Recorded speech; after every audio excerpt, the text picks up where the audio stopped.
네, 저희 이번 시간에는 네, 현재 고등학교 2학년, 네, 맞습니다.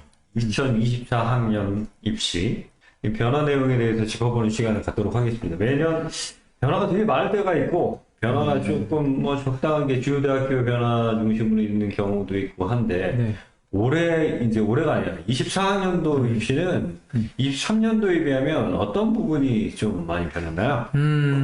굉장히 변화가 없어요. 그래서 이게 참, 얘기할 게 뭐가 있을까. 그래서 파고 파는데도 별로 없어요. 저희가 이제 되게 이제 24학년도 고등학교 2학년이니까 네. 좀 뭐 마지막에는 좀 변하겠지. 대학별로 발표되는 시기가 좀 있습니다. 네. 그래서 이제 마지막에 좀 변화되는 게 있으면 좀 하자 뭐 이런 식이었는데 결국에는 거의 네. 그러니까 이게 뭐 학생들한테는 좋은 거죠. 뭐 학생들이 갑자기 뭐 변해가지고 네. 뭐 예전이 아니죠. 최근에 이제 서울대가 갑자기 수학 반영이라든지 이러면 그 준비했던 친구들은 당황하죠. 그렇죠. 근데 이제 갑자기 수학을 네. 보고 근데 난리를 치니까. 근데 큰 변화가 없다는 건 학생 입장에서는 뭐 네.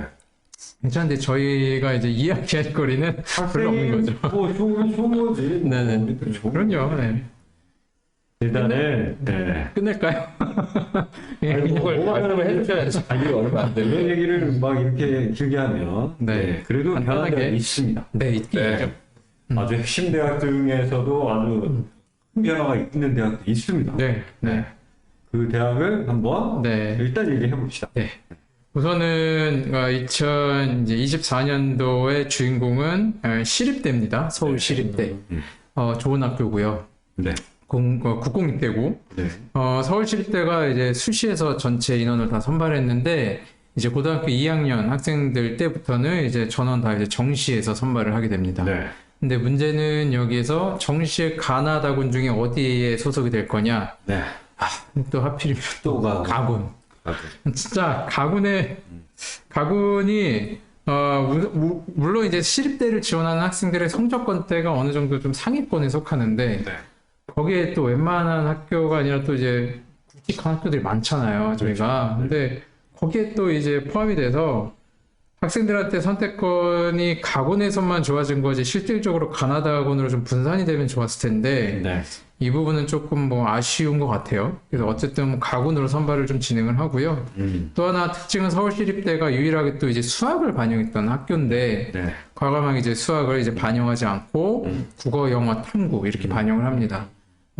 그쵸. 수학을 반영을 하면 학생들이 막 선호할 수는 없죠. 네, 그래서 뭐 이러한 부분들은 오히려 좀 잘 된 것 같고요. 그 다음에 학생부를 반영하지 않습니다. 네. 오로지 이제 수능 성적을 가지고 실기와 이제 학생을 선발하기 때문에 이 부분 또한 또 저희가 또 체크해야 될 부분이고. 정시니까. 네. 그리고 이제 면접이 10% 정도 네. 들어가고요. 이제 그 정시 실기를 보면서도 면접 보는 대학이 상위권 대학인데 거기일 때도 그렇죠. 스스로 상위권이다. 네. 예. 뭐 우리도 뭐 상위권이라고 보죠. 네. 그리고 뭐 실기는 통합 실기예요. 일반적으로 우리가 알고 있는 이제 네. 기초서양 실기라고 보면 될 것 같고 그렇죠. 지금 그냥 전체적으로 그냥 딱 그냥 가군에 있는 상위권의 대학교를 거의 그대로 이제 비슷하게 하고 있는 상황이죠. 분명히 이제 학교에 메리트가 있잖아요. 네. 시립대학이니까 시에서 운영하는 대학이니까 그만큼 등록금의 할인 혜택도 있고 네, 네. 뭐 미래의 퀄리티나 이런 것들 또 어떻게 보면 지원이나 이런 것들도 못지않은 학교라는 건 누구나 다 아는 사실이기 때문에 분명히 비집고 들어갈 틈은 있으나 학생들 입장에서는 되게 아쉽죠. 네. 예, 근데 이제 정시로 왔다는 거에선 긍정적으로 봐야 되니까 저희가 사실은 수시에서 정시로 온 것만 해도 되게 큰 다행이라고 봐야 되는 거죠. 예, 근데 하필 나군이나 때에 따라서 다군에 가면 너무너무 좋을 텐데 다군으로 온 것이 좀 아쉽지 사실은 뭐 긍정적이다. 네. 그렇죠. 워낙에 그 전체 인원을 수시로 모집하고 나서는 네. 사실은 학생들한테 접근성이 더 떨어졌어요. 일면당하죠. 네. 그런데다가 수업 예까지. 또 네. 미충원 인원이 발생하면 정시에 뽑게 되는데 실제로 그랬던 사례가 또 있었거든요. 네. 있었어요? 예. 언제죠? 작년은 아니고요. 작년에. 최초에 그랬을 거예요. 그래서 그런 부분에 있어서는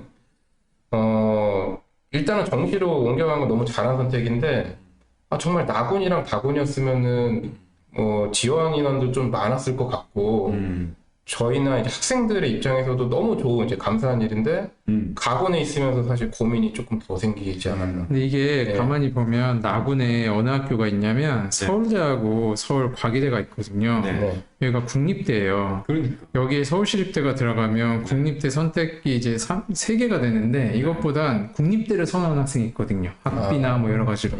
근데 가군은 또 다 이제 국립대가 그게 아니니까 가군으로 가서 이제 그걸 또 선호하는 학생들을 또 수용하려고 하는 그런 이제 또 할 말이 많은데 네, 할 말이 많은데 네. 서울 시립대를 겨냥해서 얘기한 것처럼 들릴까봐 네네. 최소화해야 될 것 같은데 네. 그냥 다 아쉽습니다. 뭐 어쨌든 이제 어떻게 그 정시로 왔고 가군에 또 이제 박 터지는 싸움이 됐으니 네. 뭐 올해는 24년도는 아니더라도 네. 25년도에는 좀 빠져나오는 대학이 있지 않을까요? 그럴 수도 있는데 없을 것 같아요. 그대로 유지할 것 같아요. 이게 네. 참 그렇게 있는 대학이 있습니다. 근데 문제는 뭐냐면 지금 대학에서 지금 어디에 혈안이 돼 있느냐. 대학이 사실은 좋은 학생들을 뽑는 거 중요하지만 좀 잘 가리키는 것도 중요하죠. 근데 지금은 잘 가리키는 거의 일환일 수도 있지만 살아남는 게 지금 중요한 상황이에요. 사실은 이제 대학교가 학령 인구가 감소되면서 이제 생존 싸움에 들어가 있고 지방이나 뭐 아니면 비주류 대학이라고 할 수 있는 대학들은 굉장히 어려운 상황이거든요. 저희가 생각했을 때 주요 대학이라고 보는 대학들도 교수님들이 사실 지금은 뭐 한 3대1 뭐 이렇게 나오는데 이게 언제쯤 한 내년, 내후년? 안에 5년? 아니면 10년? 가까운 최소한 10년 안에는 정원을 못 채울 거라는 고민을 되게 많이 하고 있어요. 근데 그러면 대학교끼리만 그런 고민을 하는 게 아니라 대학교 안에서도 구조조정이 불가피하단 말이죠. 선호도가 있고 미래지향적으로 수요가 있는 학과들은 당연히 뭐 떳떳하고 당당하고 오히려 정원에 더 늘어날 수 있는 기회가 되지만 그렇지 못한 학과들 같은 경우는 또 그 안에 있는 교수님들은 굉장히 고민이 많으신 거예요. 그러다 보니까 자연스럽게 어떻게 어떤 학생을 우수한 학생을 뽑을 수 있을까라는 고민은 성적중앙으로 이전에 비하면 굉장히 덜하고 계신 것 같아요. 그러다 보니까 변화가 별로 없는. 네. 변화라는 게 무조건 나쁜 건 아니잖아요. 그렇죠. 네. 한 가지로 계속 하다 보면 분명히 고이는 부분이 생기고 미흡한 부분이 이제 보이기 시작하면 그걸 개선해서 왕에는 180도로 바꾸는 게 아니기 때문에 약간씩 변화를 주면서 좀 더 우수한 학생을 선발을 하는 건데 또 상대적으로 다른 학교하고 경쟁도 하면서. 근데 지금은 그런 전략이나 또 방법적인 강구나 이런 것들이 조금 도외시되고 있지 않아요. 네. 이건 제 생각입니다. 그냥 주소 들은 얘기도. 왜 이런 얘기를 지금 벌써 이렇게 하느냐. 그 다음에 할 얘기가 별로 없어요. 네. 한번 해볼까요? 네. 해보시죠. 그 외 주요 대학의 입시 변화를 좀 말씀드리면 우선 국민대학교가 네. 있죠.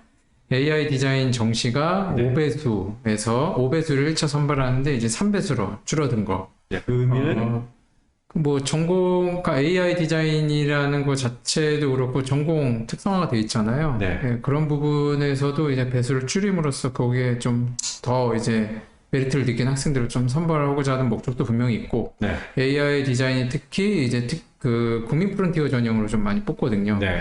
정시 인원에서 그 인원을 뺀 나머지에서도 3배수로 줄이는 게 또 경쟁력을 가지고 있다고 생각하는 것 같아요. 네. 아무래도 학과 중심으로. 네네. 네. 그리고, 네. 국민대 지금 전체적으로 학과별로 경쟁률을 보면 작년 네. AI 학과 처음 들어왔는데, 네. 전체적으로 성적이 컷이나 이런 거 보면, 국어나 탐구 뭐 이런 걸 보면, 조금 다른 학과에 비하면 좀 낮잖아요. 좀 떨어지죠. 네. 그러니까 학과 자체가 좀 생소하기도 하고, 네. 뭐 무시 못하는 게 또 이제 나름대로의 그 역사나 이런 게 있는데 신생학과이다 보니까 아직은 학생들한테 좀 낯설어 하는 것 같아요. 네, 불안감도 있고. 있겠네. 네. 그리고 그래서 조금 더 올려야겠다. 네네. 하는 그런 것 것도 좀 있고. 네. 그리고 국민대학교가 이제 특기자 전형, 이제 실기대회를 통해서 이제 대학을 갈 수 있는 특기자 전형을 한 명 선발했었는데, 네. 이제 그게 폐지가 되고, 네. 그다음에 다른 학과는 유지가 되고 있는데, 네. 시각디자인과가 폐지가 됐다라는 게 이제 좀 국민대 변화고요. 네. 그다음에 수시에서 그 최저 등급이 완화된 학교가 두 학교가 있어요. 네. 그게 이제 홍대하고 이대인데, 홍대는 학교 생활 우수자, 그러니까 엄밀히 따지면 학생부 교과 전형에 거의 해당이 된다고 생각하시면 되는데, 네. 이제 세 개 교과의 합이 원래 7등급이었는데 이제 8등급으로 완화가 됐고, 네. 이대 같은 경우에는 학생부 종합 전형 자체가 두 개 학과 등급의 합이 6등급이었는데 이제 7등급으로 완화됐다. 좋은 거죠. 네, 좋은 거죠. 그래서 최저 등급에 대한 완화는 뭐 예전서부터 계속 이제 이루어진 추세이기 때문에 거기에 조금 더 적극적으로 네. 이제 완화시킨 케이스라고 보시면 되고요. 그리고 성균관대가 이제 영어가 원래 이제 가감제 형식으로 이제 진행이 됐는데 영어가 이제 10%가 반영이 돼서 성대가 국어, 탐구, 영어 이렇게 해서 영어가 10% 정도 들어가고요. 국어랑 탐구가 이제 45% 들어가는 변화가 좀 있습니다. 숙대 같은 경우도 공예과가 실기가 원래 이제 60%로 꽤 많은 비중을 차지했는데 이번에는 실기 비중을 좀 낮춰서 40%로 네. 낮추고 그다음에 수능의 비중을 좀 높였어요. 네. 그리고 건국대 같은 경우가 한국사가 5% 들어갔는데 이제 감점 형식으로 이제 바뀐 거. 근데 뭐 한국사는 뭐 이제 성적 지표를 좀 보시면 아시겠지만 큰 영향력은 없는데 어쨌든 변화가 좀 있긴 있다. 그리고 이제 명지대학교가 수시에서는 기초 디자인을 원래 뽑았는데 이게 이제 상황편으로 바뀌었고 네. 정시에서 상황편을 봤는데 이게 기초 디자인으로 바뀌면서 이제 정시에서 적극적으로 디자인을 하는 학생들을 좀 수용하겠다는 의지를 좀 보여준 게 이제 명지대학교가 있습니다. 네. 그리고 그 외에는 없어요. 거의 대부분 보면 네. 약간의 수치 변화고 큰 변화는 없습니다. 네, 지금 제가 말씀드린 거 이외에 거의 대부분 배수 변화가 있거나 이제 국민대 시각디자인과 그 특기자 전형 한 명 뽑는데 뭐 한 명 뽑는데 또 그걸 다른 학과에 양보하고 네. 그럼 국민대 시각디자인과 가려고 하는 친구가 뭐 영상도 있긴 하지만 이게 뭐 실기대회 참여할 때 의욕이 생기지는 않겠어요. 그렇죠. 선호하는 학과 같은 학생들이 뭐 영상 요즘에 많이 좋아하긴 하는데 그 전통적으로 또 이제 국민대학교는 시각디자인과가 네. 엄청난 또 학과적 특이성이나 여러 가지로 좀 강했는데 모든 대학교 중에 네. 미래에서는 무조건 시각디자인과가 탑이 않습니까? 네. 근데 그 과에 이제 전형에 한 명 있는데 그 뼈가 빠졌다는 거 좀 아쉽고. 네, 맞습니다. 네, 뭐 최저 등급 완화되는 건 반가운 노릇이죠. 그렇죠. 네. 아무래도 실기 중심으로 아니면 다른 부분들을 더 보겠다고 하는 거니까. 네. 나머지 내용들은 거의 뭐 공예과 실기를 60에서 40으로 이거는 무슨 의도가 있을까요? 다른 학과가 이미 그 40%로 보고 있었어요. 네. 근데 공예과만 실기 비중을 좀 높여서 네. 좀 지원자들이 좀 일단은 좀 많이 또 몰렸고 네. 저희 작년 합격생 보면은 그 국어 한 4등급 때더라도 합격을 최초 합격하거든요. 네. 또 근데 그런 부분에서 좀 열려 있었던 학교인데 네.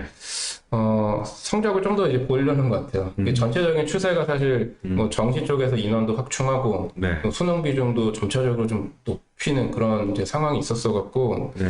거기에 좀 맞춰서 하려는 듯한 느낌도 좀 있고 타학과랑 계산법이 좀 다르다 보니까 네. 아예 그걸 통일해서 좀 채점 방식이나 여러 가지 조건을 안 그래도 네. 다른 디자인과에 비하면 공예과 점수가 낮을 거 아니에요. 네, 그렇죠. 네. 네. 근데 또 실기 비중이 높다 보니까 더 낮을 거 아니에요. 눈치 보이죠. 예. 국민대 그 AI 디자인 학과도 좀 같은 이유 아닐까요? 성적을 좀 근데 거기는 그래도 공예과보다는 조금 높거나 뭐 비슷하거나 하는 수준인데 여기는 차이가 너무 많이 나니까 그래도 학교 그레이드를 생각했을 때 조금 올려야지 그래도. 성적 컷을 좀 올려. 네, 이런 얘기가 나오겠죠, 당연히. 교수님은 또 마찬가지고. 근데 그게 실질적으로 뭐 숙명여대가 전체적으로 성적 비중을 더 높이는 거다 이렇게 이해하시면 안 될 것 같다. 이건 오해 없이 넘어가셔야 될 것 같고. 뭐 그 외에는 뭐 큰 변화는 없는 것 같습니다. 네, 맞습니다. 네. 큰 변화는 없고요. 네. 뭐 간략하게 그래도 네. 정리를 하면 네. 우선은 뭐 가군의 상위권은 워낙에 이제 상위권 대학교들 몰려있기 때문에 진짜 뭐 춘추전국 시대다라고 얘기를 해도 과언이 아닐 정도로 이제 그 상위권들의 싸움이 좀 치열해질 것 같고요. 네. 기초 디자인 영역은 매번 이런 거 얘기할 때 기초 디자인 영역에 대해서 할 얘기가 많이 없어요. 거의 대부분 보면은 아주 대동소이하게 큰 변화 없이 그 안에서 살짝살짝의 실기 변화 비율, 숙대 같은 경우처럼 그렇기 때문에 뭐 2024년도는 그냥 대동소이하다라고 좀 말씀드릴 수 있을 것 같아요. 그래서 네. 이 정도 그냥 두 가지 키워드면 2024년도에 그냥 정리가 되지 않을까 싶고요. 네. 학생들한테는 뭐 큰 변화가 없으니까 지금 열심히 준비해왔던 실기라든지 학과 성적의 관리를 꾸준히 하면 되고요. 네. 뭐 그렇게 해서 준비를 한다라고 하면 지금 현재 고등학교 2학년은 뭐 큰 변화 없이 네. 본인이 뭐 열심히 한 만큼 성과가 있지 않을까 싶습니다. 네. 뭐 변화가 없다고 해서 이후 지금 고등학교 2학년은 어느 정도 이제 안정적인 상황에서 진행되고 그쵸. 고등학교 네. 1학년도 뭐 마찬가지일 것 같은데 네. 그 이후의 변화는 어찌 보면 또 다른 사안들이나 다른 이슈들이 조금 잠잠해지면 또 변화에 대한 움직임이 분명히 있을 수 있겠죠. 네네. 네, 그런 상황이 되고 그런 조짐이 생기면 아무래도 저희가 제일 그래도 귀를 쫑긋하고 있으니까 빠르게 전달하도록 하겠습니다.